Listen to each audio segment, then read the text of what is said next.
Hey everyone, and welcome back to another episode of Retro Wednesday, where today we're going to be taking a look at a title that was voted on by our Discord server members, and that title is none other than The Legend of Zelda: Link to the Past. But not this version. Yeah, we'll be playing the Game Boy Advance remake of Link to the Past plus Four Swords. So without any further ado, let's hop right into it.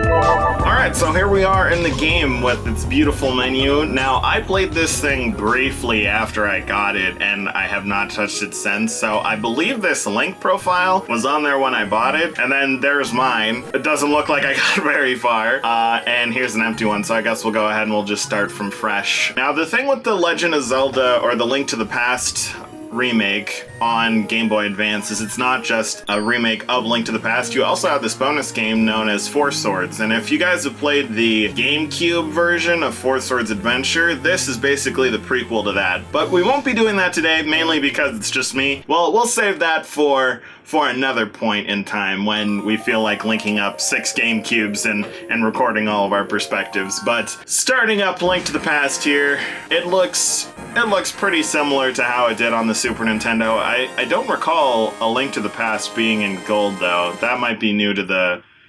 remake, but I don't know. If you know, go ahead and leave a comment down below. I'd be curious to know. Now, there are a few differences between this one and the Super Nintendo version, the primary difference being that there are new items that are added in here. So if you play through Fourscore Adventure, you can go into Link to the Past and then end up getting some items that are exclusive only to this version. As to what those items are, I don't know off the top of my head, but I do know they exist. There is a vendor that is in here now that will give you some item if you make it oh so very far in Four Swords. But again, I don't know how far in there I got. I know that I tested it at one point in time, but I don't think I made it very far. I don't think I made it far enough in order to actually get something nice. Now, there is another difference between this one and the Super Nintendo version, but we'll talk about that when we get to that point. Alright, help me, please help me. I am prisoner in the castle dungeon. My name is Zelda. The wizard Aghanim has done something terrible to the other girls. Now only I remain. Aghanim has seized control of the castle and even now is trying to open the sage's seal. I am in the dungeon of the castle. Please help me. And with that, we are going to officially start our journey. Our uncle's saying that we're going out for a bit. We don't need to worry. He'll be back by morning. But of course, us being Link and hearing the lovely princess whispering sweet nothings into our ears, we are going to get out of bed and we are going to go hunt for this girl. Now, I'm playing this on a GameCube, so I'm not sure. Oh, okay, there we go. That's the button. I was gonna say, I'm not sure which button on the GameCube controller translates to select, but it is the Z button. So that, ooh, okay, almost dropped it there. But alright, so let's go ahead and make our way over to the castle, and hopefully we can go ahead and save Zelda. Actually, I think the zoom is off here. Yes, it was. Everything was a little zoomed in. There we go. That's better now.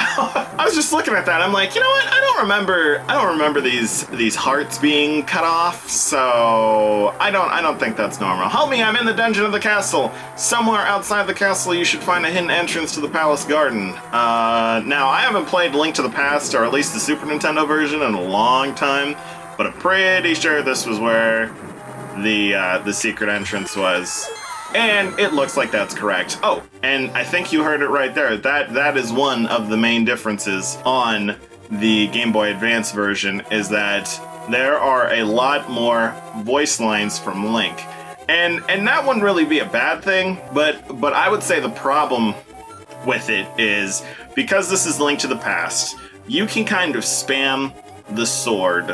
And if you spam the sword where Link does voice lines, now you're getting a lot of noise. Whereas, you know, with the 3D versions that typically do have voice acting, they don't really have, you know, there's like a buffer. Like, you can't spam like you can in Link to the Past. So that's one of the main differences, I would have to say, between this one and the Super Nintendo version. Okay, so we're good. Let's go ahead and enter the castle and try to work our way down to the dungeon, and hopefully not not perish in the process, but you know, that's gonna be a tall order if I do say so myself. Very rusty, and this is definitely not the intended control scheme that this game had in mind when it was created. Alright, what would we need to go up in order to enter the dungeon? Probably not. I think let's go off to the side over here. We'll grab a heart and we'll just throw this barrel at this guy. Save that one there because it's probably got another heart in it. And we'll just slowly but surely try to make our way down to the dungeon. It's been at least, I don't know, like 4 or 5 years since I last played Link to the Past.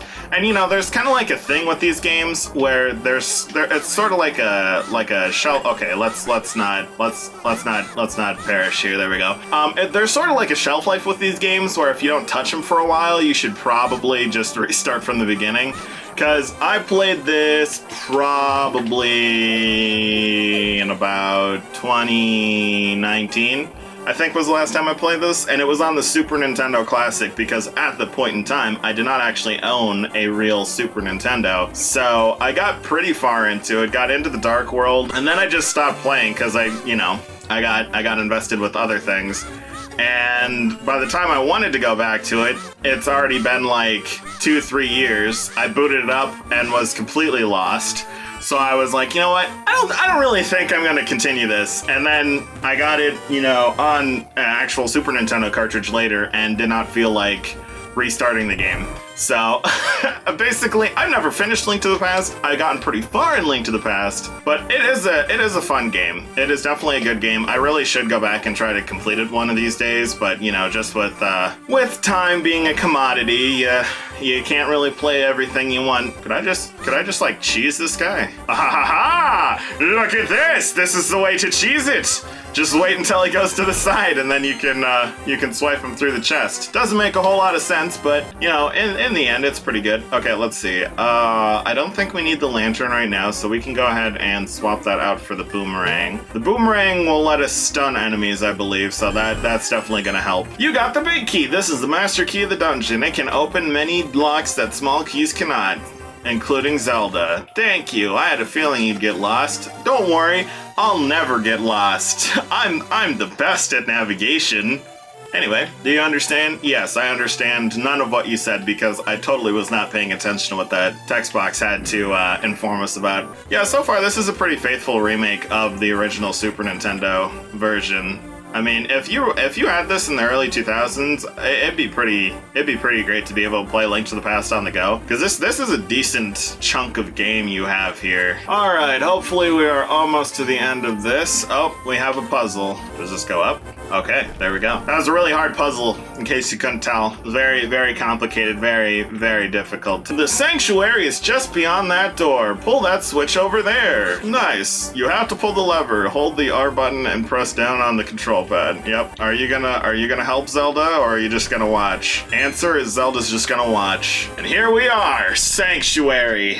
All right, so I guess while we're looking at this lovely lore, I'll go ahead and give my assessment of this game. I mean, Legend of Zelda: Link to the Past is a classic on the Super Nintendo, and this GBA port is a very faithful recreation of that original Super Nintendo experience. So I would say that if you don't own the Super Nintendo version and you want to play this either on your GameCube or on, what do you call it, portably on your GBA, this is definitely an option. I would say that, you know, it's a good title. Nothing too bad, and you get the bonus 4 swords in this version, where, you know, the Super Nintendo version didn't have that at all. So I would say, you know, if you're interested in The Legend of Zelda, if you're a Legend of Zelda fan, I'd definitely pick this up. Now, that's just about all the time we have for this video, so if you enjoyed, remember to drop a like and make that subscribe button glow so that you don't miss any future content. And if you guys have any suggestions or want to vote for the next title covered on Retro Wednesday, be sure to stop by our official Discord server, link down below, in case you're interested in stopping by. And with that, I'll see you in the next one.